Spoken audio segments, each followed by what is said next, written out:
बरेली में फर्जी आईएएस का बड़ा खेल सामने आया। खुद को आईएएस और एडीएम बताकर बेरोजगार युवाओं से लाखों की ठगी करने वाला गैंग गिरफ्तार। और हैरानी की बात, इस गैंग को चला रही थी ममेरी मौसेरी बहनें। बारादरी पुलिस ने रोहिलखंड डेंटल कॉलेज के पास से तीनों आरोपियों को दबोचा और उनके खातों में जमा करीब 55 लाख रुपए भी सीज कर दिए। ये शातिर महिलाएं फर्जी नियुक्ति पत्र बनाकर युवाओं को भेजती थी और सरकारी नौकरी का झांसा देकर मूर्ख की रकम वसूलती थी। जब पीड़ित ज्वाइनिंग के लिए लखनऊ पहुंचे तब खुला पूरा राज। नियुक्ति पत्र निकले फर्जी। इतना ही नहीं, आरोपी खुद को एटीएम दिखाने के लिए गाड़ी पर नीली बत्ती और प्लेट तक लगाकर घूमती थी।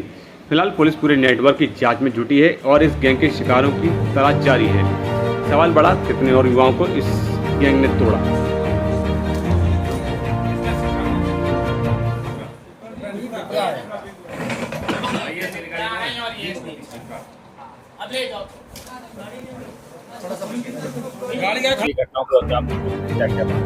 देखिए, श्रीमान वरिष्ठ पुलिस अधीक्षक महोदय जनपद बरेली द्वारा आम जनता से धोखाधड़ी की घटनाओं की रोकथाम एवं धोखाधड़ी की घटनाओं के अपराधों में संलिप्त अपराधियों की गिरफ्तारी हेतु सतत सक्रिय एवं प्रभावशाली अभियान चलाया जा रहा है।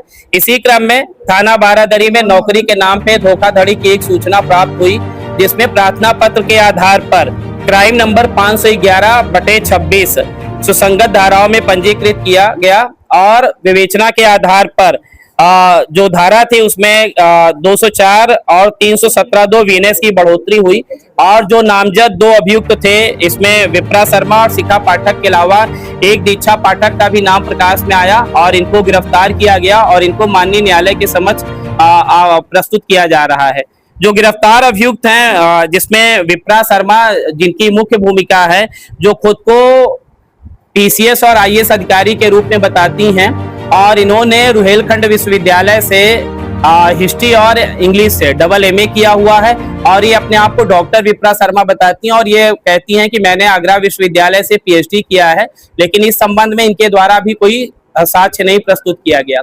वर्ष 2012 से वर्ष 2020 तक इनके द्वारा यूपीएससी परीक्षाओं की तैयारी भी की गई है और इसी क्रम में 2020 के पश्चात जब इनका अटेम्प्ट खत्म हो जाता है, उसके पश्चात ये इस तरीके के काम में संलिप्त होती हैं और इन्होंने पहले अपने आप को एसटीएम के रूप में प्रोजेक्ट किया और उसके बाद इन्होंने अपने आप को एडीएम के रूप में प्रोजेक्ट किया। एक गाड़ी भी इनके पास से XUV 700 बरामद हुई है, जिसपे एडीएम FR लिखा हुआ है।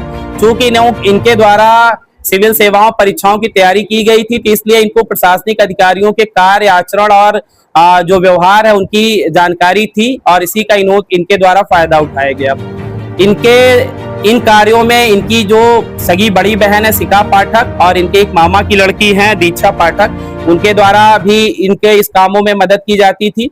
और ये जो गैंग है, ये लोग कंप्यूटर ऑपरेटर, ग्रुप डी और विभिन्न अन्य सेवाओं के लिए ये नौकरी के नाम पे लोगों के साथ धोखाधड़ी करती थी। अभी तक जो इनके कब्जे से बरामद हुआ है गिरफ्तारी के दौरान, कुछ कूट रचित दस्तावेज बरामद हुए हैं, 10 अदद चेकबुक, 3 अदद पासबुक, 4 मोबाइल फोन, 4.5 लाख रुपया नगद, 2 लैपटॉप और 55 लाख रुपए जो विभिन्न अकाउंट में इनके थे उसको फ्रीज कराया गया है। किस तरह से अपने जाल में फंसाती थी लोग, क्या पहले दोस्ती करती थी, कैसे उनको? देखिए, जो इनकी बहन है शिखा पाठक, दीक्षा पाठक, ये अपनी जो इनकी बहन है विप्रा शर्मा, इनको ये लोग कुछ लोगों से पीसीएस अधिकारी और कुछ लोगों से आईएएस अधिकारी के रूप में ये लोग उनको प्रेजेंट करते थे और बताते थे कि हमारी बहन बड़े पद पर है और ये उसी के नाम पे फिर ये ठगी करते थे। और इसके साथ ये जिन लोगों के साथ पैसे लेके धोखाधड़ी करते थे उनको विश्वास दिलाने के लिए जो ज्वाइनिंग लेटर होता था, ये लोग लखनऊ के आसपास जो पोस्ट ऑफिस होता था वहां से रजिस्ट्री करते थे और अपना विश्वास पुख्ता करने के लिए इन लोगों के द्वारा ईमेल आईडी से और साथ ही साथ व्हाट्सएप के थ्रू भी जो ज्वाइनिंग लेटर होता था उसको ये लोग भेजते थे।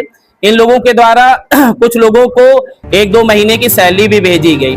अभी तक जो शिकायत प्राप्त हुई थी उसमें 4 लोग प्रीति लाल, आदिल खान, संतोष कुमार और मुसाहिद अली द्वारा शिकायत की गई थी। इस मामले की अभी और जांच गहनता से की जा रही है। इसमें और जो लोग जिनके साथ इनके द्वारा धोखाधड़ी की गई है उनके बारे में भी जानकारी की जा रही है और आवश्यक विधिक अग्रिम कार्रवाई की जाएगी। लगभग कितने लोगों को तक किया अपना शिकायत बनाई? इस संबंध में अभी जांच की जा रही, जैसा मैंने बताया 4 लोगों ने अभी फ्रंट पर आकर शिकायतें की है और लोगों के बारे में भी जानकारी की जा रही है और उसको विवेचना का पार्ट बनाया क्या लग जाएगा। रहा है कम से कम सैकड़ों लोग इसकी देखिए, जो इन्होंने पूछताछ में बताया, ये लोग वर्ष 2022 से ऐसी घटनाएं कारित कर रहे हैं, तो इस संबंध में अभी जानकारी की जा रही है।